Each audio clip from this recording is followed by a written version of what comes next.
नमस्कार मित्रों, कैसे हैं आप। देखिएगा, वर्ल्ड ज्योग्राफी का पार्ट 1 हम लोगों ने पिछले दिनों पढ़ा था और आज जो है वर्ल्ड ज्योग्राफी का सेकंड पार्ट पढ़ने जा रहे हैं। तो सेकंड पार्ट फर्स्ट पार्ट से थोड़ा सा रिलेटेड है, तो यदि आप सेकंड पार्ट हमारा देख रहे हैं तो थोड़ा सा पहला पार्ट भी देख लीजिए। पहला पार्ट देखने के बाद अगर सेकंड पार्ट देखते हैं तो आपको ज़्यादा बेहतर चीज़ें समझ में आएंगी। तो यहाँ पर देखते हैं,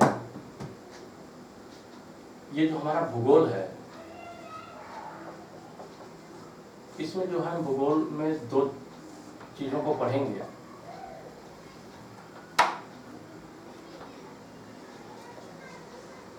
मानव भूगोल और प्राकृतिक भूगोल। मानव भूगोल और प्राकृतिक भूगोल। तो मानव भूगोल क्या होता है? तो मानव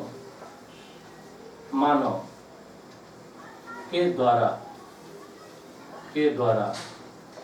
निर्मित चीजों को मानव भूगोल कहा जाता है।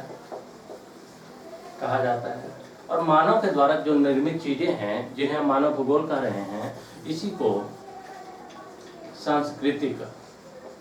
सांस्कृतिक भूगोल भी कहते हैं। और ये जो सांस्कृतिक भूगोल है, ये वास्तव में परिवर्तन का कारण संशोधन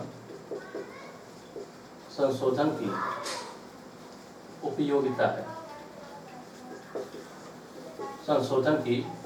है। तो ये परिवर्तन हुआ कैसे? तो वास्तव में तकनीकी हस्तक्षेप के कारण पर्यावरण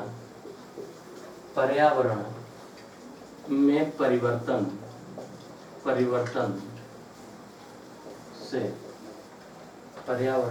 परिवर्तन से संबंधित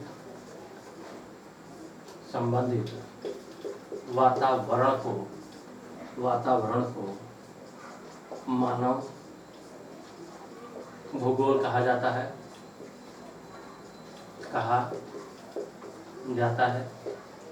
जबकि दूसरा, अगर हम प्राकृतिक भूगोल की बात करें तो यहाँ पे प्रकृति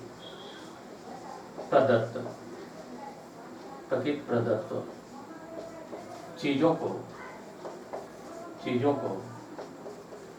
प्राकृतिक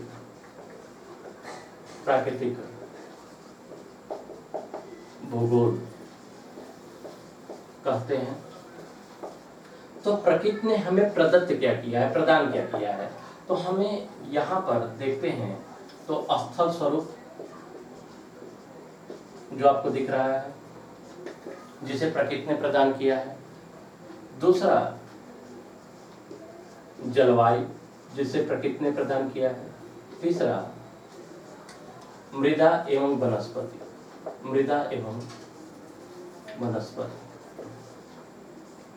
अगर हम बात करें जलवायु की, तो जलवायु को हम पर्यावरण में विशेष रूप से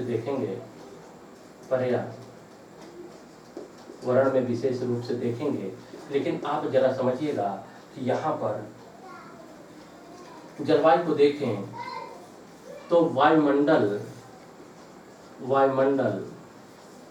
में होने वाले परिवर्तन के कारण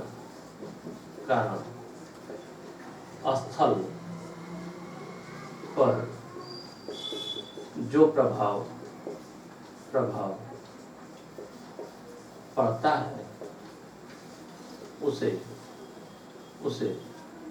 जलवायु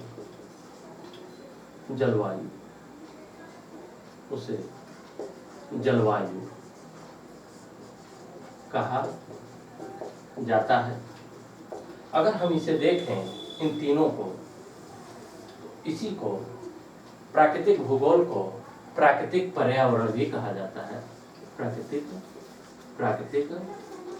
पर्यावरण।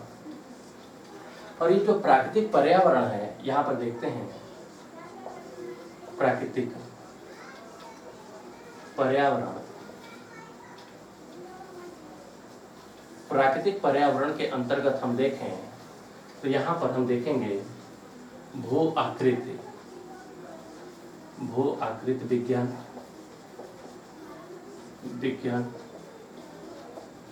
जलवायु विज्ञान और तीसरा जो है मृदा या वनस्पति विज्ञान, या हम मृदा या वनस्पति विज्ञान को देखते हैं। तो यहाँ जो ये भू आकृति विज्ञान है, अगर हम इसे देखें, भू आकृति विज्ञान, जिसे हम जियोमॉर्फोलॉजी कहते हैं। तो जियो का मतलब होता है पृथ्वी की सतह, और मॉर्फोलॉजी का मतलब होता है स्थल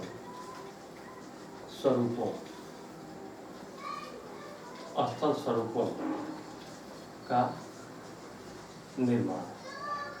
तो पृथ्वी की सतह पर स्थल स्वरूपों का निर्माण अगर हम देखें, इसका आप स्क्रीनशॉट चाहें तो ले लें, अगर आप चाहें तो इसको जो है नोट भी कर सकते हैं। लेकिन अगर नोट करते हुए चलते हैं आप हमारे साथ, तो आपको ये जो वर्ल्ड ज्योग्राफी है, बेहतर चीज़ें समझ में भी आएंगी और एक बेहतर कंटेंट आपके पास होगा ऑनलाइन के रूप में भी। तो आप चाहें तो स्क्रीनशॉट ले लीजिए, हम मिटाते हैं इसे।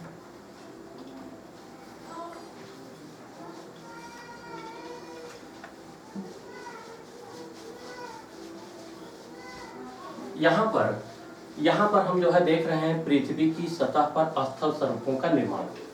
तो पृथ्वी की सतह पर अगर हम स्थल स्वरूपों का निर्माण देखें, पृथ्वी की सतह पर स्थल स्वरूपों का निर्माण, पृथ्वी की सतह पर स्थल स्वरूपों का निर्माण। तो सबसे पहले जो है हम देखते हैं ये जो पृथ्वी है, पृथ्वी, और पृथ्वी के अंतर्गत हमने पहले पार्ट में पढ़ा था कि या तो महाद्वीप होगा, महाद्वीप, और या तो महासागर होगा। तो पृथ्वी पे ये दोनों चीज़ें पाई जाएंगी, या तो महाद्वीप या महासागर। तो हम देखते हैं अगर महाद्वीपों पर स्थल स्वरूपों की बात करें, महाद्वीपों पर स्थल स्वरूप की बात करें तो यहाँ पर आपको कुछ इस प्रकार से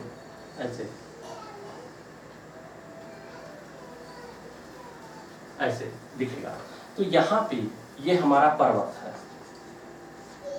ये हमारा जो उठी हुई आकृति है, ये हमारी पठार है, और ये मैदान है। जबकि महासागरों में या समुद्रों में स्थल स्वरूप की बात करें तो आप यहाँ पे ऐसे देखिएगा, जैसे मान लेते हैं यहाँ पर ये सपोज स्थल है, और इधर भी हमारा स्थल है। अगर हम समुद्र की बात करें तो आप ऐसे समझिएगा, यहाँ पे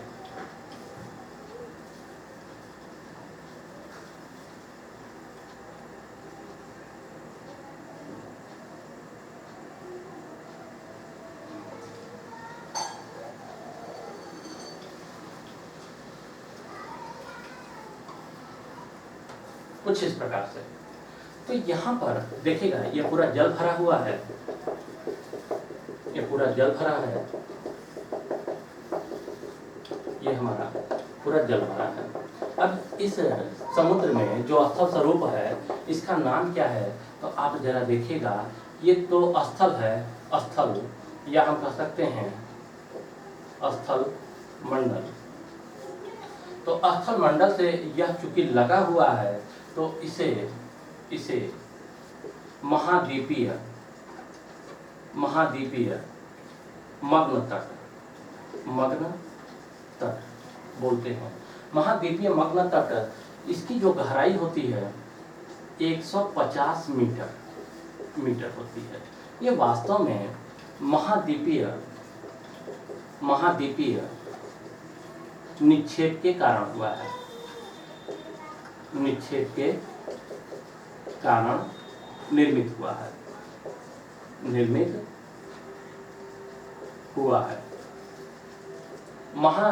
महाद्वीपीय निक्षेप के कारण निर्मित हुआ है।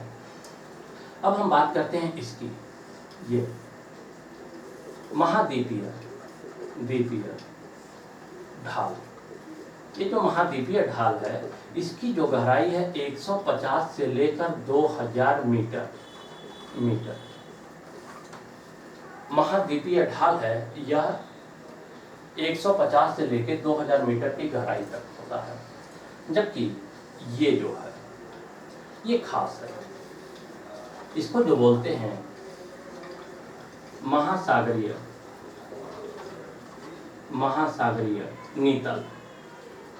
नीतल या महासागरीय मैदान, इसे मैदान, ये महासागरीय मैदान है। और इसकी जो गहराई है वह 3000 से लेकर 6000 मीटर तक है।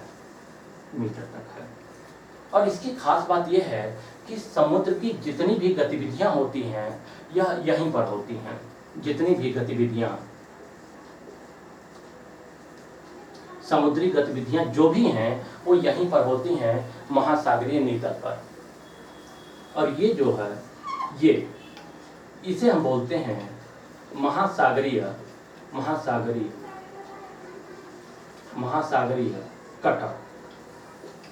कटक। महासागरीय कटक अर्थात ये महासागरों के पर्वत हैं जो श्रृंखला में हैं, अर्थात महासागरीय पर्वत श्रृंखला, महासागरीय पर्वत श्रृंखला। जबकि अगर एक पर्वत होगा तो इसे बोलते हैं गुयार्ट। और ये जो है भ्रंश, ये है भ्रंश घाटी, ये हमारा भ्रंश घाटी। तो आप जरा देखिएगा यहाँ पे महासागरीय कटक, महासागरीय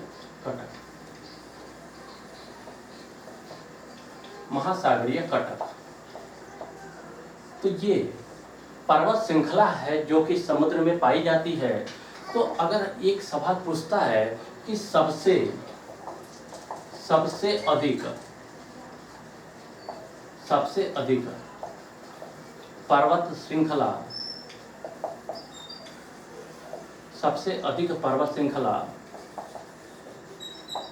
अटलांटिक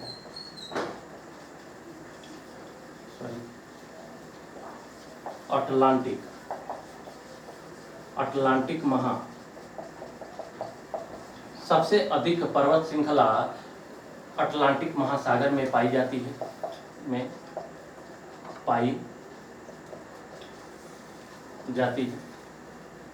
अगर दूसरे नंबर पर देखें तो हिंद महासागर में दूसरे नंबर की पर्वत श्रृंखला पाई जाती है।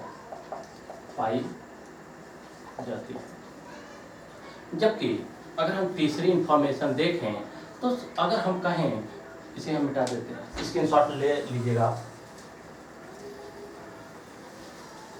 अगर हम देखें तीसरी इंफॉर्मेशन, तो सबसे लंबी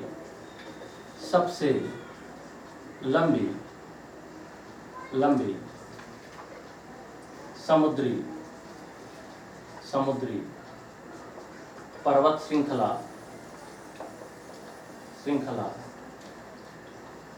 तो अटलांटिक महासागर में है। अटलांटिक महासागर में नाम क्या है? तो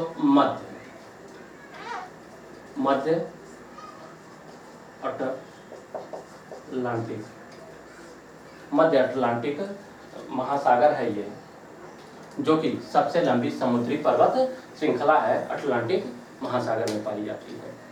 अब देखिएगा, हमें वास्तव में पृथ्वी का अध्ययन करना है, पृथ्वी की आंतरिक संरचना का अध्ययन। तो आप इसका स्क्रीनशॉट ले लीजिए।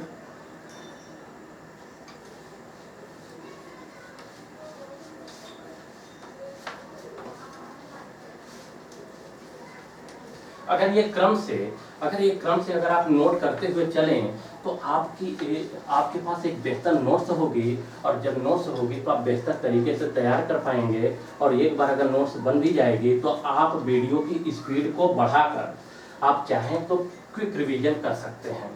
अब जो है, हमने आपको पहले ही वीडियो में बताया था कि अब जो आपसे प्रश्न पूछता है वह डिटेल में पूछता है। तो चलिए देखिएगा,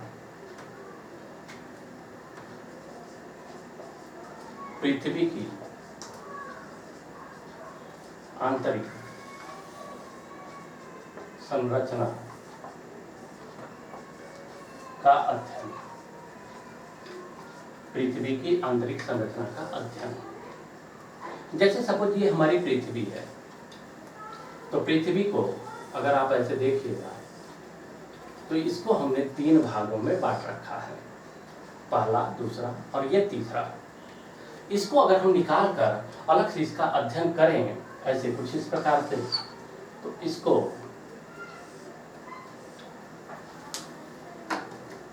इसको हम बोलते हैं क्रस्ट, इसको मेंटल और इसको कोर। क्रस्ट, मेंटल और कोर। और इसी क्रस्ट को सियाल, सीमा और नीफे कहा जाता है। इसका अध्ययन अगर हम यहाँ पर देखें कुछ इस प्रकार से, तो वास्तव में गहराई के आधार पर ही हम इसका अध्ययन कर पाते हैं। तो आप जरा देखिएगा कि सतह से लेकर 30 किलोमीटर की गहराई तक हम जानते हैं कि इसको बोलते हैं क्रस्ट। और सतह से लेकर 2900 किलोमीटर की गहराई में जाने पर इसे हम बोलते हैं मेंटल। और यहाँ पर सतह से लेकर 6371 किलोमीटर की गहराई में जाने पर हम इसे बोलते हैं कोर। अगर हम वास्तव में क्रस्ट, मेंटल, कोर की विशेषता देखें, विशेषता के आधार पर अलगाव, हम इसे क्रस्ट को, मेंटल को, कोर को अलग कैसे करेंगे, किन व्यवस्थाओं के आधार पर अलग करेंगे? तो आप जरा देखिएगा, अलगाव हम करते हैं जैसे एक ही स्थान पर जब अलग अलग प्रकार की विशेषता, अलग-अलग प्रकार की विशेषता पाई जाती है तो उसे डिसकंटिन्यूटी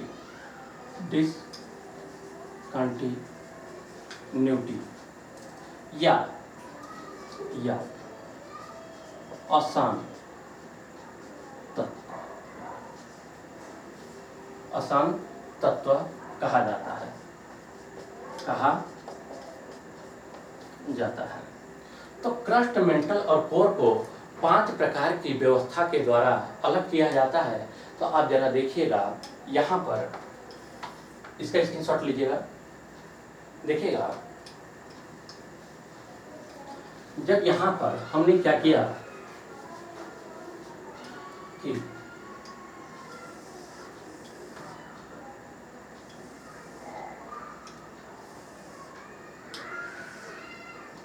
यहाँ से 30 किलोमीटर हमने अभी बताया कि 30 किलोमीटर की गहराई पे जाने पर ये क्या है, हमारा क्रस्ट है। और यहाँ से 2900 किलोमीटर की गहराई में जाने पर ये हमारा कोर है।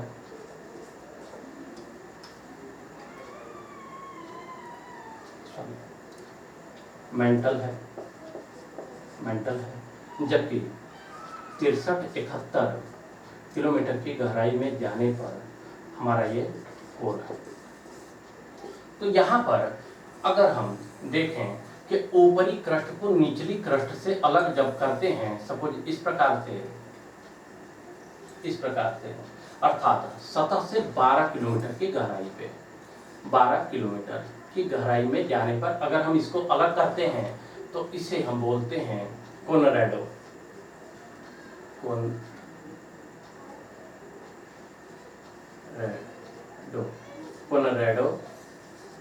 अशांत तत्व। कोलोरेडो अशांत तत्व के द्वारा ऊपरी क्रस्ट को निचले क्रस्ट से अलग किया जाता है। जबकि क्रस्ट को मेंटल से, अगर हम बात करें इसकी, क्रस्ट को मेंटल से इसकी, तो मोहो अशांत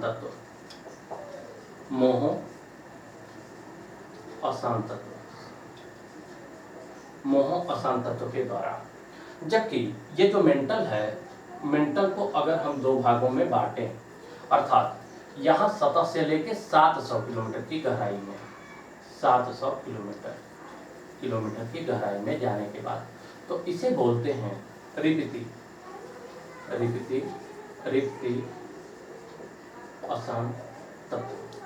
अशांत तत्व के द्वारा इसे अलग करते हैं। जबकि अगर हम मेंटल को कोर से अलग करने की बात करें तो यहाँ पे लेहमन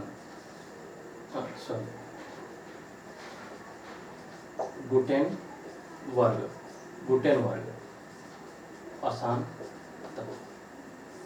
जबकि ऊपरी कोर को निचली कोर से, और ये ऊपरी कोर को निचली कोर से अर्थात 51-50 किलोमीटर की गहराई में जाने पर ये जो है लेहमन अशांत तत्व के द्वारा अलग करते हैं।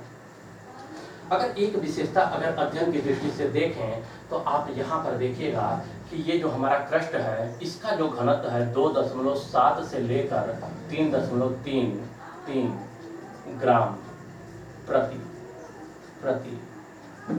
घन सेमी है। जबकि हमारा ये जो मेंटल है, मेंटल का जो है 5 ग्राम प्रति घन सेमी। जबकि यहाँ पर कोर की बात करें तो यह 13 ग्राम प्रति घन सेमी।